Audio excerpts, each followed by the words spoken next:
Puji Tuhan Bapak Ibu Saudaraku, firman Tuhan pada hari ini kita masih belajar tentang lanjutan firman Tuhan minggu lalu. Bagaimana kita diberkati dan bagaimana supaya kita menjadi berkat. Dan hari ini kita ambil temanya ketaatan diganjar berkat. Hari ini kita akan belajar dari kitab Imamat.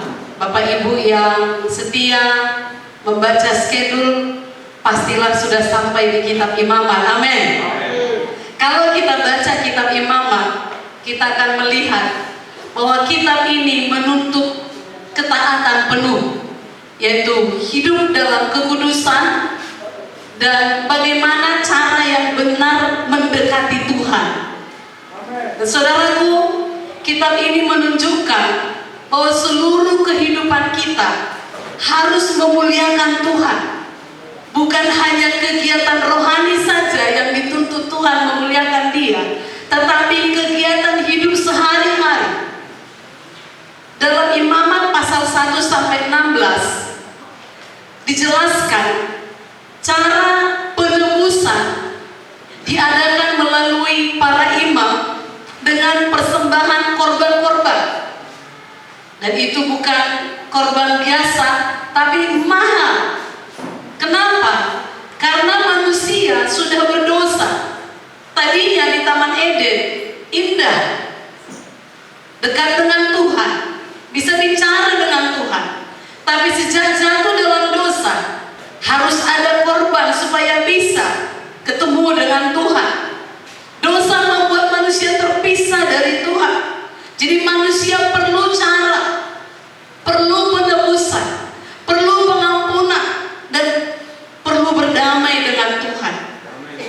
Di sini kita melihat bahwa tanpa pencurahan darah tidak ada pengampunan. Dan itu dituliskan dalam Ibrani 9 ayat 22 juga. Nah, kalau kita membaca selanjutnya pasal 17-27 dijelaskan cara hidup dalam kekudusan itu bagaimana.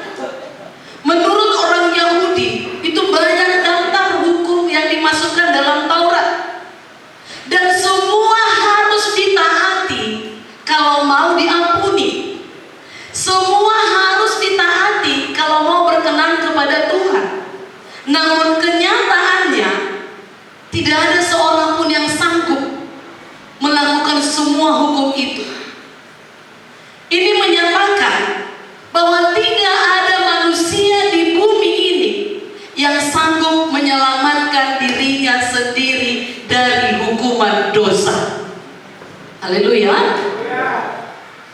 Bapak Ibu Saudaraku, supaya kita menghargakan betapa luar biasanya pengorbanan Tuhan Yesus itu, sehingga kita tidak sembarangan untuk meninggalkan Dia atau untuk tidak beribadah kepadanya. Kalau kita tahu dasarnya kenapa Dia mati, maka kita akan sangat menghargakannya. Seluruh hukum Taurat adalah penuntun kepada Kristus, supaya kita dibenarkan oleh iman dalam Galatia 3. Semuanya merupakan bayangan yang menunjuk pada Yesus. Tuhan Yesus berkata dalam Yohanes 5:46, kalau kau percaya kepada Musa, maka kau harus percaya juga kepadaku, sebab Musa menulis tentang aku. Padahal nama Yesus sendiri belum ada di kitab Musa, tapi Yesus berkata, Musa menulis tentang aku. Dan dalam kitab Yohanes kita melihat Yesus sebagai korban yang dipersembahkan untuk menyelamatkan manusia, dan sebagai imam besar kita untuk membawa kita berdamai dengan Bapa.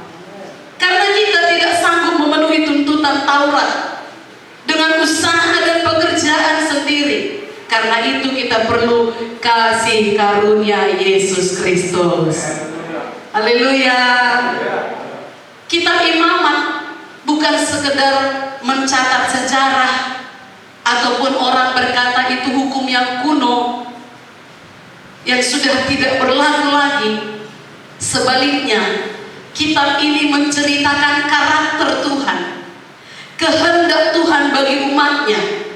Dan karena Tuhan itu tidak berubah, maka dari kitab ini kita bisa belajar hal yang tetap relevan sampai zaman ini. Hal ini jelas merupakan yang sangat penting untuk kita pelajari. Itu sebabnya kenapa kita diberikan pembacaan firman dari perjanjian lama sampai perjanjian baru. Padahal kita sudah ada di zaman kasih karunia. Karena itu merupakan hal yang sangat penting. Haleluya. Hari ini kita akan baca khusus dari kitab Imamat pasal 26 ayat 1 sampai 13. Saya baca ayat 1, Bapak Ibu baca ayat 2, dan selanjutnya bergantian. Janganlah kamu membuat berhala bagimu, dan patung atau tugu berhala janganlah kamu dirikan bagimu. Juga batu berukir janganlah kamu tempatkan di negerimu untuk sujud menyembah kepadanya, sebab akulah Tuhan Allahmu.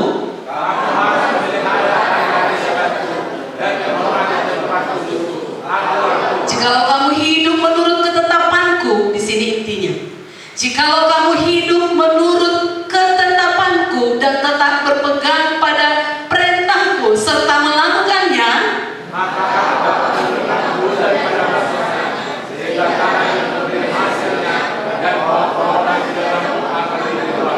lamanya musim mengiring bagimu akan sampai kepada musim memetik buah anggur, dan lamanya musim memetik buah anggur akan sampai kepada musim menabur. Kamu akan makan makananmu sampai kenyang, dan diam di negerimu dengan aman tentram.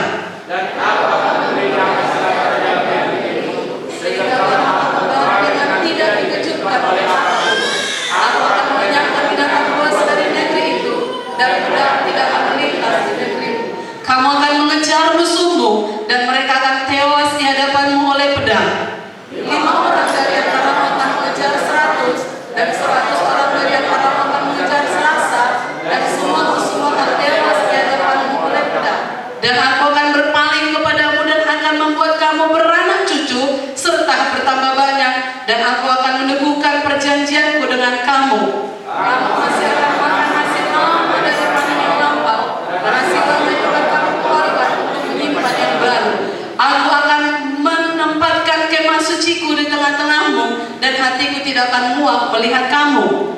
Akan hadir di tengah-tengahmu, dan aku akan menjadi Allahmu, dan kamu akan menjadi umatku. Sama-sama, akulah Tuhan Allahmu yang membawa kamu keluar dari tanah Mesir, supaya kamu jangan lagi menjadi budak mereka. Aku telah mematahkan kayuku yang di atasmu, dan membuat kamu berjalan tegak. Nah, Bapak Ibu Saudaraku, pelajaran penting apa yang kita dapat dari firman Tuhan ini? Hanya 2 poin hari ini. Yang pertama, ketaatan kepada Tuhan adalah kunci untuk menerima janji Tuhan. Amin. Apa kunci untuk menerima janji Tuhan, Bapak Ibu Saudaraku? Tuhan berjanji akan memberikan berkat bagi umatnya yang taat. Di dalam perjanjian itu, umat Israel dipanggil untuk taat kepada Tuhan.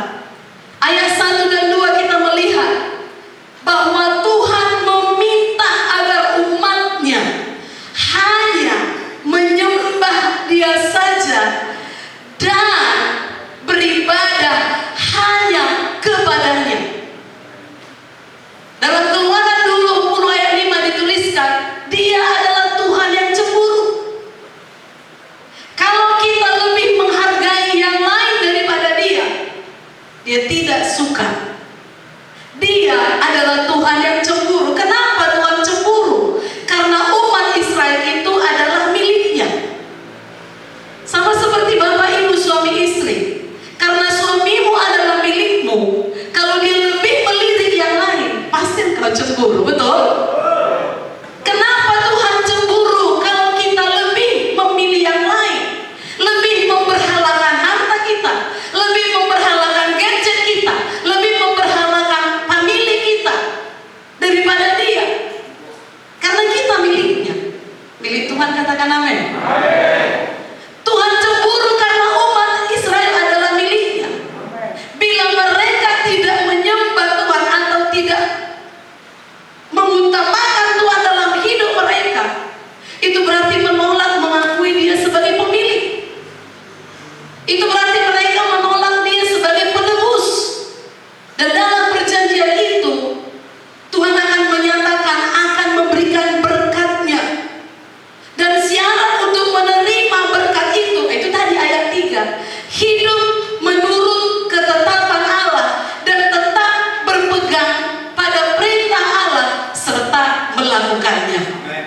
terutama dalam hal ini, hanya menyembah Dia saja dan beribadah kepada Dia saja. Inilah komitmen ketaatan. Jikalau kamu hidup menurut ketetapanku dan tetap berpegang pada perintahku serta melakukannya, ini komitmen. Jika umatnya taat, Tuhan menjanjikan 3 berkat yang luar biasa. Yang pertama dikatakan kemakmuran hidup karena kelimpahan hasil bumi. Haleluya. Mau makmur? Melimpah hasil bumi saudara? Hasil kerja saudara? Pelihara hati yang taat. Berkat kedua dikatakan ketenangan hidup. Kenapa? Karena terbebas dari serangan binatang buas dan serangan musuh. Binatang buas itu gambaran si jahat yang mencuri berkat kita. Musuh-musuh kita adalah roh jahat, iblis yang mencoba membuat kita miskin, yang membuat kita sakit, yang membuat kita melarat. Tuhan berjanji akan kupelihara kau dari hal itu. Dan ketiga dikatakan damai sejahtera. Kenapa? Karena Tuhan hadir dalam kehidupan mereka. Janji berkatnya akan menjadi diteruskan kepada anak cucu. Mau diberkati sampai anak cucu kita? Pelihara hati yang taat. Tuhan sendiri menjadi raja, memerintah di kemah suci yang dipusatkan dalam perkemahan Israel. Lagi-lagi itu menandakan memang ibadah itu yang utama, menyembah Tuhan itu yang utama. Dan dikatakan mereka akan selama-lamanya menjadi umat Tuhan dan Tuhan menjadi Allah mereka. Inilah janji anugerah. Dalam sebuah perjanjian, komitmen kedua belah pihak itu sangat penting. Apa saudaraku? Komitmen itu sangat penting. Tanpa komitmen ketaatan bangsa itu, wah, perjanjian itu menjadi kosong. Tuhan telah berinisiatif membuat perjanjian dengan manusia. Komitmen Tuhan pada janjinya tentu gak diragukan lagi.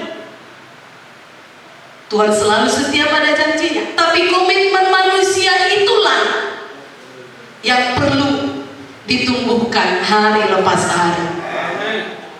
Itu yang pertama, ketaatan itulah kunci untuk diberkati dan supaya dapat jadi berkat.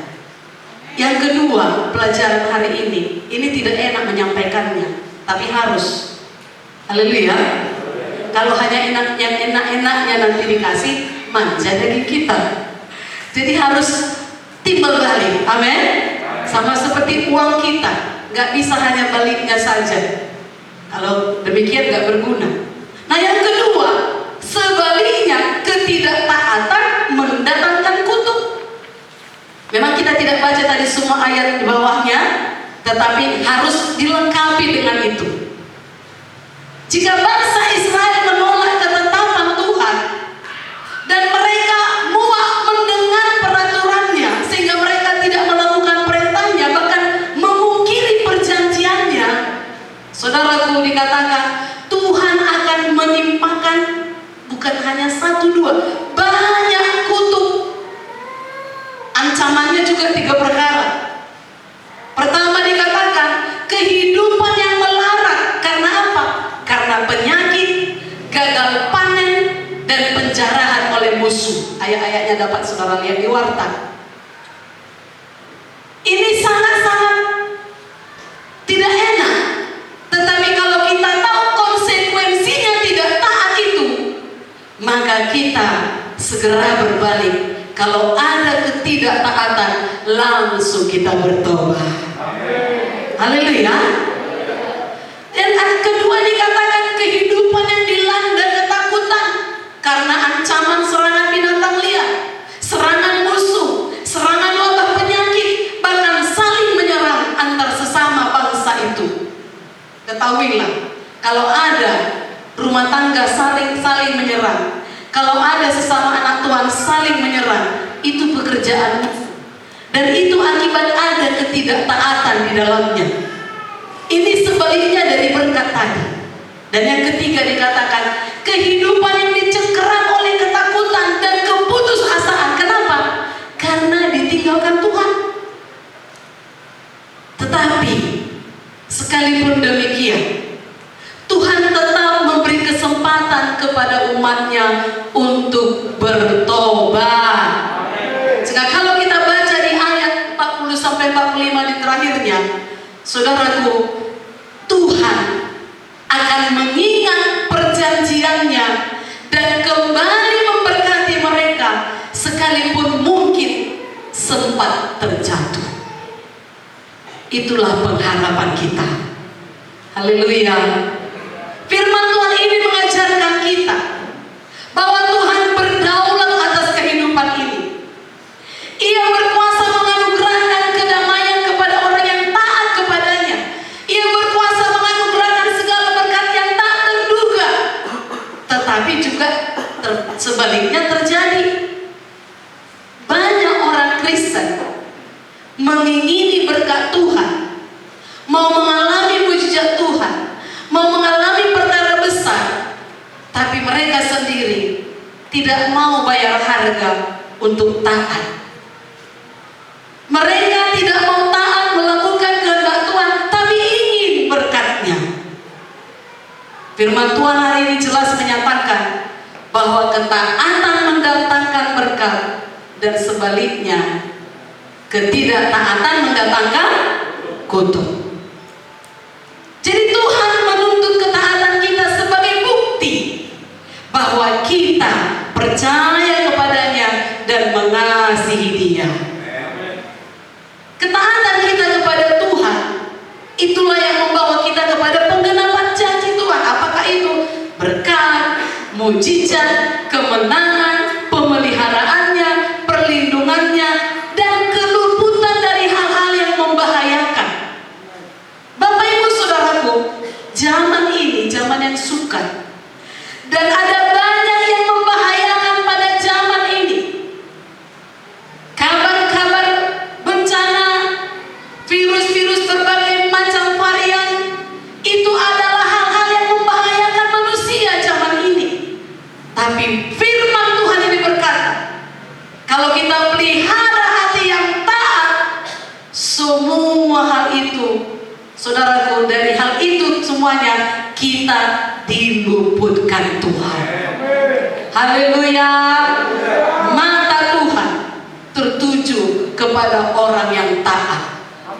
Mazmur 24 ayat 5 berkata, Dialah yang akan menerima berkat dari Tuhan, dan keadilan dari Allah menyelamatkan dia. Mau diselamatkan dari semua hal yang tadi? Dari semua yang membahayakan? Pelihara hati yang taat. Ada janji berkat untuk ketaatan, dan ada hukuman bagi ketidaktaatan. Tuhan adil. Haleluya. Kepada bangsa Israel yang sangat begitu indah janjinya, tetapi pada satu masa hukuman 7 kali masa mereka terima. Sebuah nubuatan yang digenapi di mana bangsa Israel ditindas, dicerai-beraikan, ditaklukkan oleh penguasa-penguasa kafir pada zaman kerajaan Nebukadnezar pada masa itu. Oleh karena itu, Bapak Ibu Saudaraku, karena Dia Tuhan yang sama, tidak berubah, hiduplah sedemikian rupa sehingga kita tidak menduakan Tuhan. Haleluya. Jangan sampai kita mengalami kutuk seperti yang dialami oleh Israel. Kenapa ini dituliskan kepada kita? Supaya kita belajar di mana kegagalannya, supaya kita jangan gagal seperti mereka. Janganlah sampai terjadi akibat dari ketidaktaatan kita, kita gagal menerima berkat-berkat yang sesungguhnya Tuhan telah sediakan bagi kita. Haleluya. Perhatikan, Tuhan memberikan perintah bukan bertujuan untuk membebani kita, tetapi Tuhan memberikan perintah demi kebaikan kita sendiri.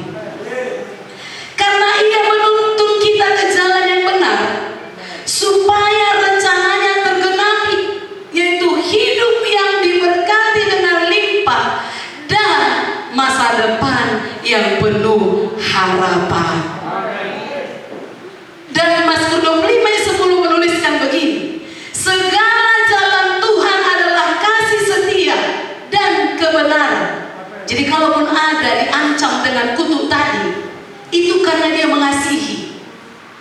Segala jalan Tuhan adalah kasih setia dan kebenaran bagi orang yang berpegang pada perjanjiannya dan peringatan-peringatannya. Ada janji berkat, ada peringatannya, dan itu semua adalah karena kasih setianya kepada kita. Banyak orang Kristen merasa mengikut Tuhan itu gak enak. Banyak tantangannya, tidak boleh ini, tidak boleh itu, pokoknya gak bebas. Lebih enak hidup di luar sana, mau ngapain pun bisa. Saudaraku, justru Tuhan memberikan aturan-aturan itu semata-mata untuk kebaikan kita. Jadi ketaatan adalah jalan yang aman untuk meluputkan kita dari hal-hal buruk. Ingat firman Tuhan, ini zaman yang suka akan banyak hal buruk datang, dan itu sudah dinubuatkan. Tetapi ketaatan kita kepada Tuhan dan firman-Nya akan meluputkan kita dari hal buruk tersebut. Haleluya. Tapi sangat disesalkan, banyak anak Tuhan sudah bergelar anak Tuhan, memilih menempuh jalan sendiri, tidak mau mengikuti jalan Tuhan, berpikir jalan yang telah dipilihnya itulah yang terbaik baginya. Padahal Amsal 14 ayat 12 berkata begini, ada jalan yang disangka orang lurus, tetapi ujungnya menuju maut. Banyak anak Tuhan begitu. Namun saat kita mau berserah sepenuhnya kepada Tuhan, taat sepenuhnya kepada Tuhan, Dia akan memberikan jauh lebih banyak daripada yang kita pikirkan. 3 menit lagi bisa? Saudaraku, penyerahan diri kita kepada Tuhan akan menuntun kita untuk meraih apa yang Tuhan janjikan tadi, apa yang Tuhan sediakan bagi kita, dan pastinya berkat Tuhan itu jauh lebih banyak dari yang kita doakan atau yang kita pikirkan. Efesus 3:20 mengatakannya. Haleluya. Jadi bahasa Bataknya dangalani gogo. Apa saudaraku? Hidup ini bukan buat gagah. Haleluya. Janji berkat yang diberikan kepada Israel juga dianugerahkan kepada kita, umat Tuhan, pada masa ini di dalam Yesus Kristus. Melalui Yesus Kristus, Bapa menyatakan pemeliharaannya. Namun tidak berarti anak Tuhan tidak akan menghadapi masalah, karena memang sudah ada dosa. Tetapi dalam menghadapi masalah itu, anak-anak Tuhan mendapat kekuatan dan kemenangan asal selalu pelihara hati yang taat. Ketika ketaatan sudah menjadi gaya hidup seorang anak Tuhan, melakukan firman Tuhan bukan lagi jadi satu beban atau hal yang memberatkan. Jadi kalau Tuhan bilang, kau kurang mengasihi aku, langsung, gak berat itu. Tuhan, kita berkata kepada Tuhan, ya Tuhan, memang aku masih kurang mengasihi. Berdoa aja pun aku, Tuhan, masih berat. Misalnya, jadi kalau ada roh Tuhan sudah bicara di hati kita, langsung taat. Jangan bela diri. Karena aku capek Tuhan, karena aku begini Tuhan, karena aku begitu Tuhan. Saudaraku, ketika ketaatan sudah menjadi gaya hidup seorang anak Tuhan, maka melakukan kebenaran tidak memberatkan. Haleluya. Ampuni semua orang yang bersalah kepadamu, kata firman. Kita gak membela diri, tapi kita berkata, ku ampuni si anu Tuhan, ku ampuni si anu Tuhan, karena aku mau diberkati. Dan teladan kita yang terutama dalam gaya hidup taat adalah Tuhan Yesus sendiri. Sepanjang dia hidup di dunia ini sebagai manusia, saudaraku, dia demonstrasikan ketaatannya kepada Bapa.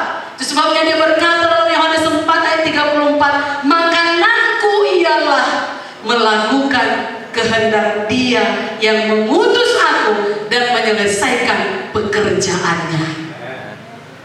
Biarlah itu makanan sehari-hari kita, melakukan kehendak. Haleluya. Jangan melakukan kehendak daging kita, jangan melakukan kehendak musuh kita iblis. Hanya orang yang taat kepada perintah Tuhan yang berhak menyebut dirinya mengasihi Tuhan. Adakah kita di sini mengasihi Tuhan? Yohanes 14 ayat 15 berkata, jikalau kamu mengasihi aku, kamu akan menuruti segala perintahku. Berat kali Tuhan. Kalau yang ini yang enak, tapi kalau yang ini Tuhan, jikalau kamu mengasihi aku, kamu akan menuruti segala perintahku, kata Tuhan. Haleluya. Gak enak firman Tuhan ini ya. Tapi hasilnya pasti enak. Hasilnya itu yang terutama. Haleluya. Ketaatan dapat kita lakukan bukan karena kekuatan kita sendiri. Roh Kuduslah yang memampukan kita. Itu sebabnya setiap pagi berserahlah kepadanya. Jangan jalan sendiri. Jangan ikuti jalan-jalan musuh. Berserah kepada Tuhan. Minta kekuatan dari Roh Kudus. Karena semua aturan-aturan dalam firman ini adalah untuk kebaikan kita. Tetapi memang manusia kita ini, daging kita ini adalah lemah, kata firman. Roh memang penurut, tapi daging lemah. Itu sebabnya roh kita serahkan kepada Tuhan. Haleluya. Itu gunanya sate, bukan sate kambing. Apa itu sate anak-anak muda? Saat teduh. Itu gunanya saat teduh, supaya roh kita kuat. Karena kalau roh kita tidak kuat, sikit disenggol langsung tersinggung. Percayalah. Betul? Suami menyenggol istri dengan satu perkataan kasar, langsung tersinggung. Rusaklah rumah tangga, rusaklah anak-anak. Sebaliknya, sedikit istri ngomong, suami yang tidak bersekutu dengan Tuhan langsung tersenggol. Keluarlah kata-kata mutiara yang tidak perlu. Sebutlah semua nama-nama binatang. Padahal mulut kita suka memuji Tuhan pada hari Minggu. Dan saya punya iman Senin sampai Sabtu juga umat Tuhan di sini suka memuji Tuhan. Haleluya.